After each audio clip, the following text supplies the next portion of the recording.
கோடீஸ்வர யோகமும் குறையாத செல்வமும் கிடைக்க இன்று மார்கழி வெள்ளியில் நாம் கேட்க வேண்டிய மகாலட்சுமி ஸ்தோத்திரத்தை பதிவில் பார்க்க போகின்றோம். பதிவுக்குள்ள போறதுக்கு முன்னாடி இதுதான் முதல் முறையா நம்ம சேனலுக்கு வந்திருந்தா சப்ஸ்கிரைப் பட்டனை கிளிக் பண்ணுங்க. தினந்தோறும் உபயோகமான ஆன்மீக பதிவுகளை பெற நோட்டிபிகேஷன்ல இருக்கிற பெல் ஐகானை கிளிக் பண்ணுங்க. இந்த வீடியோவை லைக் பண்ணுங்க. ஓம் ஸ்ரீ பராசர உவாச்ச சிம்ஹாசனகதச்சக்ர சம்பிராப்ய த்ரிதவம் புனः देवराज्ये स्थितो देवीं दुष्टावाब्जकरां दतः इन्द्र उवाच नमस्ये सर्वलोकानां जननीमब्जसम्भवां श्रियमुन्निद्रपद्माक्षीं विष्णुवक्षस्थलस्थितां पद्मालयां पद्मकरां पद्मभद्रनिपेशनां वन्दे पद्ममुखीं देवीं पद्मनाभप्रियामहम् त्वं सिद्धिस्त्वं सदा स्वाहा सुधा त्वं लोकपावनी संध्या रात्रिप्रभाभूतिः मेधा श्रद्धा सरस्वती यज्ञविद्या महाविद्या गुह्यविद्या च शोभने आत्मविद्या च देवी त्वं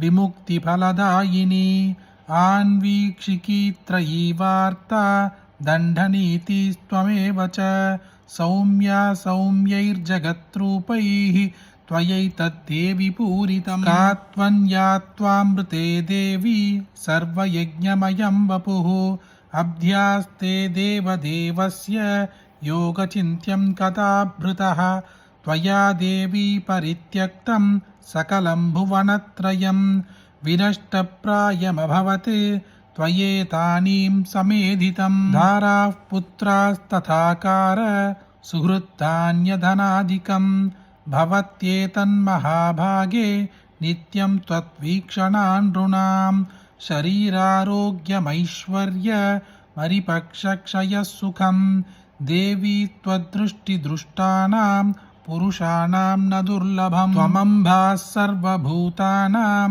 देवदेवो हरिः पिता त्वयैतद्विष्णुना साम्भ जगद्व्याप्तं चराचरं मानः कोशस्तथा कोष्ठं मा गृहं मा परिच्छदं मा शरीरं कलत्रं च त्यजेताः सर्वपावनी मा पुत्रान् मा सुहृद्वर्गान् मा पशून् मा विभूषणं त्यजेता मम देवस्य विष्णोर्वक्षस्थलाश्रये सत्त्वेन सत्यशौचाभ्यां तथा शीलादिभिर्गुणैः त्यजन्ते ते नराः सत्य सन्ध्यक्ता ये त्वयामले यश्चैतशृणुयाज्जन्म लक्ष्म्या यच्च पठेन्नरः श्रियो न विच्युतिस्तस्य गृहे यावत्कुलत्रयं पठ्यते येषु चैवर्षे गृहेषु श्रीस्तवं मुने अलक्ष्मी கலஹாதாரா நதேஷ்வாஸ்தே கதாச்சன. நம்மை சுற்றி இருக்கும் உறவினர்கள் நண்பர்களையே பார்த்திருப்போம். நடுத்தர குடும்பத்தை சார்ந்தவர்கள் போலவே இருப்பார்கள். ஆனால் திடீர் பணவரவு ஒரு நாள் ஏற்பட்டு பெரிய வீடு வாகனம் சொத்துக்கள் சேர்த்து விடுவார்கள். இது எதேர்ச்சியாக நடக்கும் சம்பவம் அல்ல. மகாலட்சுமியின் அருளால் கோடீஸ்வர யோகம் கிடைத்தால் மட்டுமே அப்படி நடக்கும். அப்படிப்பட்ட கோடீஸ்வர யோகத்தை குறையாத செல்வத்தையும் தரக்கூடிய மார்கழி வெள்ளியில் நாம் இன்று கேட்ட மகாலட்சுமி ஸ்தோத்திரம் மிக மிக சக்தி வாய்ந்தது. இந்த ஸ்தோத்திரத்தை உங்களுக்கு தெரிஞ்ச எல்லாருக்கும் பகிருங்க. இந்த வீடியோவை லைக் பண்ணுங்க. நாளைக்கு மற்றொரு பதிவில் சந்திப்போம். ஹரி ஓம். மகா பெரியவா போற்றி.